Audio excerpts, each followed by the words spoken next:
Do you go to a group class for your main form of fitness? If so, listen up because there's something in this video that you need to know that you've maybe never thought about. So let's set the stage here by thinking of a student going into a classroom to learn from a teacher versus a tutor individually working one-on-one with that student in a specific skill or area.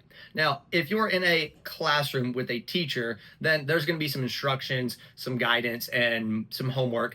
And then there's going to be a level of responsibility on you, the student, to figure some things out on your own.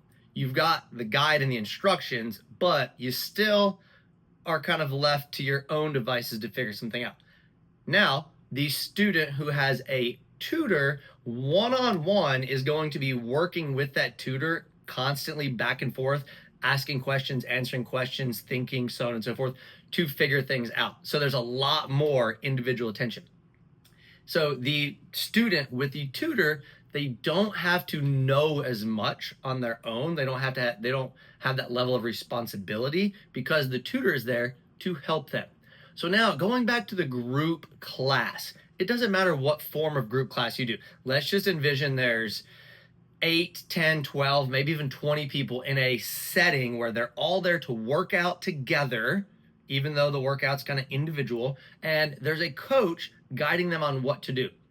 Now, baked into the DNA of a group class is the understanding that some of the responsibility on what to do is on you, the person showing up to the class, because you're not there with a one-on-one trainer that's telling you every little thing and that knows everything about you and your goals and your feelings and everything. Rather, you're one of many in a group class. So although the coach is going to do their job and they're going to coach and demonstrate and hopefully brief and talk about the stimulus and how hard or not it should feel, so on and so forth, there's no way that that coach can individually give every single person direct guidance on every possible variable that is associated with them in that day. So for example, if someone is dehydrated or they had a bad night or they're stressed from work or they didn't sleep or they're feeling great or they have a specific goal or they just rehabbed an injury, there's so many things that the coach cannot possibly accommodate for every person in a group class. So some of the responsibility on knowing how much weight should I use, how hard should I push myself, how easy should I take it, how much should I rest, what movement should I do versus change, that responsibility is a little bit on you. If you expect the coach to just show up and tell you everything that you should be doing, and you're completely hands off with making any decisions on your own, then you're not going to get the best results, or you're not going to make the most progress long term that you think. Now, you will make some progress for sure. So that's you showing up and just like going through the motions and never paying attention to you and your body and your goals and the amount of progress you are or aren't making, but you will still make some progress. However, if you start paying attention to your needs, your historical performance, your goals, your level of progress, you're going to make a lot more progress. Now, this idea for this video all came about through a feeling that I had today when I woke up. And it was a physical feeling, and it was a feeling of soreness, specifically in my mid and upper back. And that's from an exercise that we did in our group class yesterday here at Rampage. The exercise is called a dip squat. It's an accessory movement for a split jerk, which is where you take a barbell, you drive it overhead using your legs, you drive underneath the bar, and you catch it. Now that's the split jerk. The dip squat is simply where you put the bar across the shoulders and you just dip down at the knees and hips and stand up about 3 to 5 inches. So you're literally just kind of going down and up. It doesn't look like much. It's supposed to be extremely heavy. It's supposed to be heavier than you could ever imagine actually putting up above your head. So it's an exercise to develop the strength holding the bar in that position, the legs and the core to support you moving through that motion. Now, I'm sore from this. I am very sore from this because I possessed the skill in the split jerk, which we did right before these dip squats, I possess the skill to express my full strength and potential on the split jerk. So let's unpack that. We did split jerks. We built up to something that was very heavy. And the split jerk is a very complex, high skilled, high coordination reaction type of lift.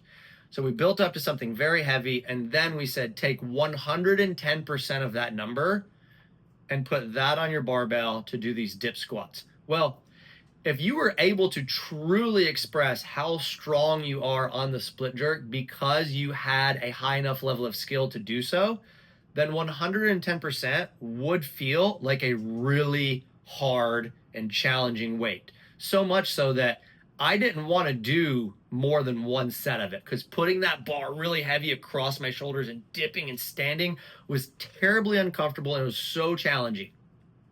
Now, if I were unable to express my maximum physical strength when doing the split jerk on that previous exercise, then 110% may not have challenged me any or at all, because the weight would have felt too light. So let's put some fake numbers on this.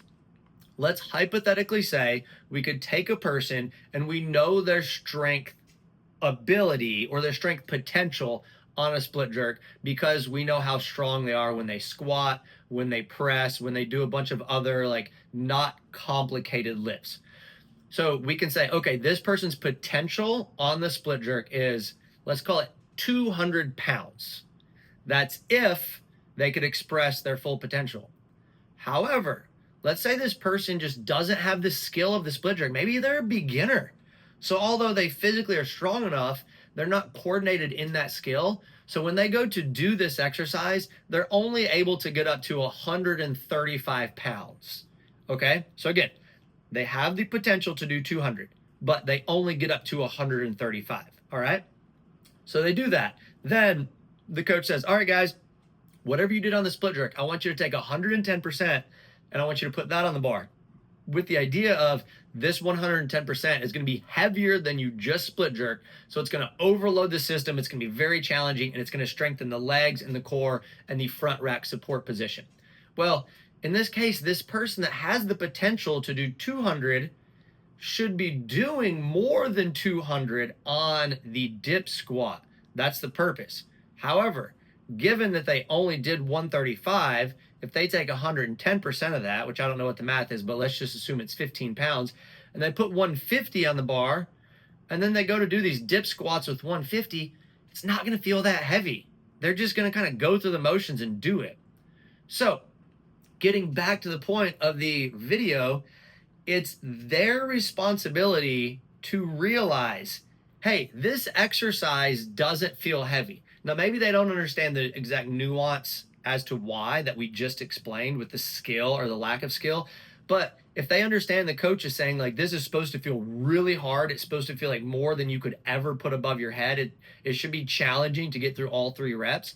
If they understand that, then instead of just following the step-by-step instructions of take this, go to 110%, use this weight, they would instead say, I went to 110%, it doesn't feel hard at all, I'm going to add even more weight. And they're going to try it, and maybe that still isn't enough, and they look around and they see other people are really, really struggling to do this, and they realize, okay, this is one of those situations where I need to make my own decisions, and I need to make sure that I'm getting the same stimulus everyone else is, so I'm going to add even more weight to the bar. So without that understanding, without taking responsibility into your own hands and just blindly listening to the coach and just following the rules exactly all the time, you're going to potentially be limiting yourselves. And now that was a very unique example specific to this one exercise, of which might not be an exercise that you've ever done or ever planned to do. But you could use the same framework or concept around, I don't know, doing a dumbbell bench or doing a set of push-ups or running a given distance at a certain effort, okay? So if you feel that the stimulus or the effort, the physical feeling that you're supposed to get from the exercise that the coach described, you are not getting. It's either way too easy, which is typically the case, or it's way too hard, then you should take the responsibility to make that adjustment. And this might simply be because where your fitness currently lies, or maybe, like I said at the beginning of the video, maybe you're super stressed or dehydrated or didn't sleep, or you're going through some things emotionally, or you just got done rehabbing an injury, or you currently have an injury, right? The coach isn't going to be able to adjust individually for all of these things for every person in a group. So if you're in a group class, yes, the workout is designed for you. Yes, the coach is going to coach you in the moment. Yes, it's going to be demonstrated what the exercises look like and what equipment you can use. But that's about where it ends. All of the other nuance to make sure you're getting the perfect feeling in every workout, that is your responsibility, and it's only going to come from you showing up, doing the exercises, and paying attention to yourself and how it feels, and then making adjustments the next time. All right, guys, keep showing up to your group classes and listen to the coach, ask questions, and pay attention. I hope you got some value out of this video. If so, then watch the next one.